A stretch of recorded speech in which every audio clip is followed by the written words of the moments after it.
당신의 뇌는 60세가 넘으면 자존감을 회복하기 더 쉬워집니다. 이상하게 들리시나요? 우리는 보통 반대로 알고 있습니다. 은퇴하고 몸이 예전 같지 않고 자녀들은 떠나고 사회가 나를 더 이상 필요로 하지 않는 것 같은 나이. 자존감이 무너지기 딱 좋은 시기라고요. 그런데 실제로 자존감의 평생 궤적을 추적한 대규모 종단 연구들의 결과는 우리의 짐작과 정반대였습니다. 독일에서 2,500여 명, 미국에서 3,600여 명을 수십 년에 걸쳐 추적한 연구들에서 자존감은 청소년기부터 꾸준히 상승해 놀랍게도 50대에서 60대 사이에 인생 최고점을 찍습니다. 사람들이 가장 흔들릴 거라 짐작하는 그 나이가 실제로는 자존감이 가장 단단한 시기였던 겁니다. 문제는 이 사실을 아는 사람이 거의 없다는 겁니다. 그래서 대부분은 60대 이후 자존감이 흔들리면 나이 들었으니 어쩔 수 없다며 그냥 견딥니다. 하지만 오늘 소개해드리는 건 견디는 방법이 아닙니다. 자존감을 뇌과학적으로 다시 세팅하는 진짜 리셋 방법입니다. 지금부터 그 세 가지 과학적 원리를 순서대로 알려드리겠습니다. 특히 세 번째는 많은 분들이 전혀 반대로 알고 계셨던 부분이라 놀라실 거예요. 제1부 뇌과학이 증명한 기적, 뇌가소성. 먼저 첫 번째 원리는 우리가 지금까지 가장 크게 오해하고 있던 부분입니다. 우리는 오랫동안 이렇게 믿어왔습니다. 나이가 들면 뇌세포는 그저 소멸해갈 뿐이고 사고방식도 콘크리트처럼 굳어버린다고요. 그런데 최신 뇌과학은 이 오래된 통념을 정면으로 반박합니다. 핵심은 뇌가소성이라는 성질입니다. 우리의 뇌는 새로운 경험을 받아들이고 새로운 방식으로 사고할 때마다 신경세포 사이에 이전에 없던 길을 스스로 만들어냅니다. 즉, 뇌는 한번 굳으면 끝인 콘크리트가 아니라 언제든 다시 빚어낼 수 있는 살아있는 조형물에 가깝습니다. 실제로 80대 노인이 새로운 언어를 배우거나 낯선 취미를 시작하는 순간 그의 뇌 속에서는 실제로 새로운 신경회로가 자라나기 시작합니다. 내 나이가 어때서라는 말은 그저 위안 삼아 부르는 노래 가사가 아니라 정밀한 신경과학적 사실이었던 셈입니다. 흥미로운 건 이 뇌의 유연함이 마음가짐과도 맞닿아 있다는 점입니다.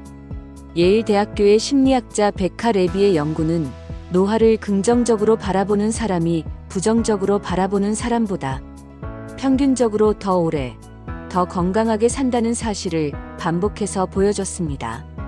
내가 나이 듦을 어떻게 해석하느냐가 실제 몸과 뇌의 노화 속도에까지 영향을 미친다는 뜻입니다. 자존감도 다르지 않습니다. 나는 원래 이런 사람이야 라는 문장은 사실이 아니라 오래 반복해서 굳어진 하나의 습관일 뿐입니다. 그리고 습관은 뇌가 가소성을 지닌 한 언제든 다시 설계할 수 있습니다. 2부 자존감을 무너뜨리는 뇌의 덫, 부정 편향. 그렇다면 궁금해지실 겁니다. 뇌가 이렇게까지 유연하다면 우리는 왜 자꾸만 이 나이에 내가 뭘 이라는 문장을 먼저 떠올리게 되는 걸까요? 결론부터 말씀드리면 이것은 여러분의 성격이나 의지의 문제가 아닙니다.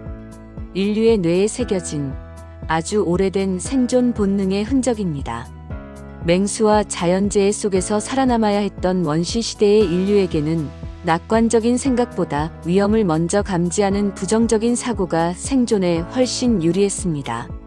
그 결과 우리의 뇌는 기쁜 일보다 불안한 일에, 성취보다 실패에 훨씬 예민하게 반응하도록 설계되었습니다. 연구자들은 이를 부정 편향이라 부릅니다.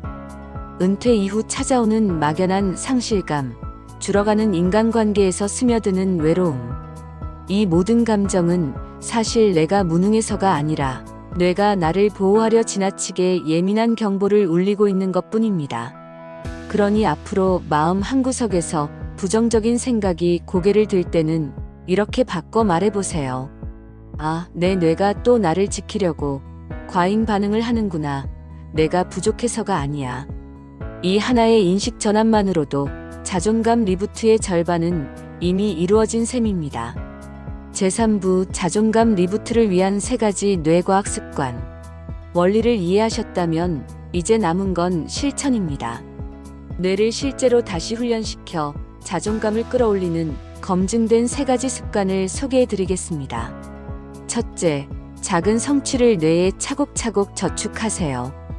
우리 뇌는 성취를 경험할 때마다 도파민이라는 신경 전달 물질을 분비합니다. 이 도파민 회로를 깨우는데 거창한 목표는 필요하지 않습니다.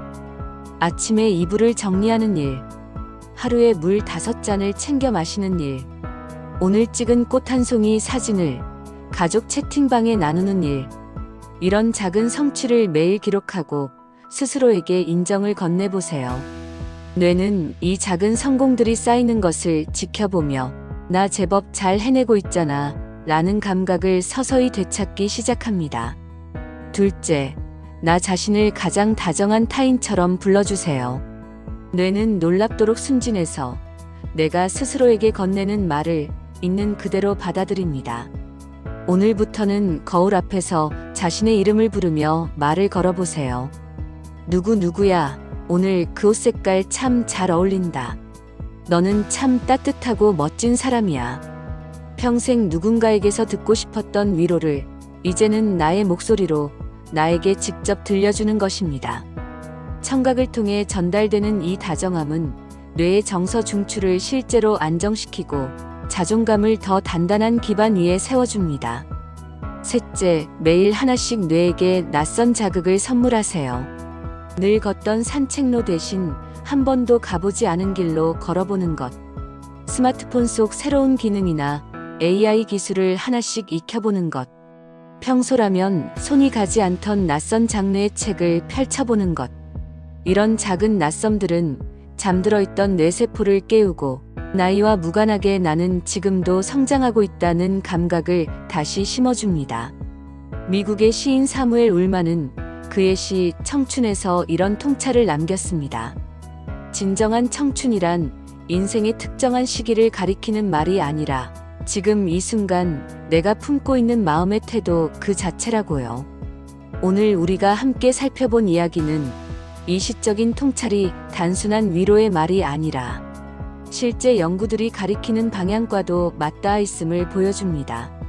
자존감이 50대와 60대 사이에 정점을 찍는다는 사실도, 나이 듦을 긍정적으로 바라보는 사람이 더 건강하게 오래 산다는 사실도 결국 같은 이야기를 하고 있습니다. 우리의 뇌와 마음은 세월이 흐른다고 해서 저절로 무너지도록 설계되지 않았다는 것.